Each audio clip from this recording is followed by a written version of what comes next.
علیہ وسلم نے فرمایا، ترمذی کی روایت ہے، لازماً میری امت پر وہ حالات آ کر رہیں گے جو بنی اسرائیل پر آئے تھے، بالکل اسی طرح جیسے ایک جوتا دوسرے جوتے کے بالکل مشابہ ہوتا ہے، برابر ہوتا ہے۔ تو آج اگر ہم اپنا جائزہ لیں، جیسے ڈاکٹر صاحب نے بھی ارشاد فرمایا، آپ نے بھی توجہ دلائی، آج ہمارا عالم کیا ہے؟ دعویٰ ہے کہ مسلمان ہیں،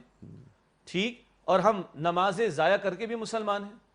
ہم زکوٰۃ میں ڈنڈی مار کر بھی مسلمان ہیں، ہم روزوں کو جان بوجھ کر چھوڑ کر بھی مسلمان ہیں، ہم حج جو کہ فرض ہو، صاحب استطاعت کی بات ہو رہا ہوں، وہ ضائع کیے بغیر بھی مسلمان ہیں، ہم سود خوری کر کے اللہ اور اللہ کے رسول علیہ السلام سے جنگ کے مرتکب ہوں، ہم تب بھی مسلمان ہیں، ہم بے حیائی کو پروموٹ کر کے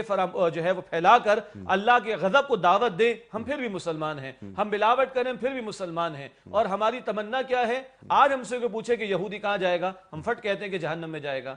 نصرانی کہاں جائے گا، ہم فوراً کہتے ہیں جہنم میں جائے گا، فلاں کافر کہاں جائے گا، وہ فوراً کہتے ہیں جہنم میں جائے گا، اور ہم کہاں جائیں گے؟ ہم جنت میں جائیں گے۔ Is it so simple؟ کیا جنت اللہ کی اس قدر آسان ہے؟ تو اللہ تعالیٰ پہلے ہمیں بھی فرما دے تمہاری تمناؤں سے کچھ نہیں ہوگا۔ یہ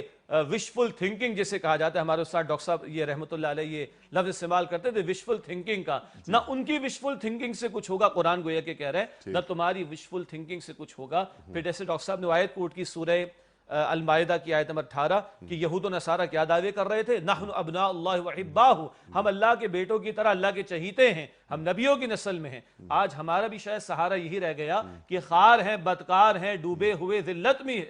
میں ہیں، کچھ بھی ہے اے مولا تیرے محبوب کی امت میں، وہ بھائی یقیناً محبوب کی امت میں کوئی شک نہیں صلی اللہ علیہ وسلم، مگر آج جو اس امت مسلمہ کے ساتھ دنیا میں ہو رہا ہے، جو دنیا کے کونے کونے میں پٹائی ہماری ہوتی رہی، کیا محبوب کی امت کے ساتھ ایسا ہونا چاہیے؟ آخرت تو بات کی بات ہے، دنیا میں ارزہ ترین خون اگر مسلمان کا ہے، 57 ممالک ہونے کے باوجود ہم کبھی عراق کے اندر کبھی افغانستان کے اندر کافروں کے سامنے کھڑے نہ ہو سکے، تو کیا یہ خیر امت قرار پانے کی مستحق نظر آتی ہے امت آج کے دور کے اندر؟ تو یہ جو آج ہماری وشفل تھنکنگ ہے، قرآن اس کا ذکر کر رہا ہے، نہ ان کی تمناؤں سے کچھ ہوگا، نہ تمہاری تمناؤں سے کچھ ہوگا۔ جب آپ گفتگو فرما رہے تھے تو بہت سادہ سی بات دل میں آئی تھی، آپ مجھے بتائیے انیس صاحب،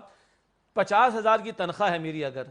کیا تمناؤں سے ملتی ہے مجھے؟ کبھی گھر بیٹھے کبھی مجھے ملتی؟ میرے بچے کو میں نے اسکول میں ایڈمیشن دلا رکھا ہے، اس کے میں اے سٹارز چاہتا ہوں، کل اس کو میں ماسٹر پی ایچ ڈی اور ایم فل کرانا جانے کیا کچھ کرانا چاہتا ہوں، کیا تمناؤں سے یہ بھی مجھے مل سکتا ہے؟ تمنا سے میرے بچے کو 100 روپے کی آئس کریم نہیں مل سکتی، تمنا سے مجھے اور آپ کو محض تمنا کرنے سے 50,000 کی تنخواہ نہیں مل سکتی۔ آپ اور میں ہم تمنا کر کے چاہیں کہ اللہ مل جائے، اللہ کے رسول مل جائیں، اور اللہ کی جنت مل جائے، اور آخرت کی ابد الآباد کی ہمیشہ کی زندگی کی کامیاب مل جائے، ہم کس خوش فہمی کے اندر مبتلا ہیں؟ تو قرآن اس مقام پر بے عملی،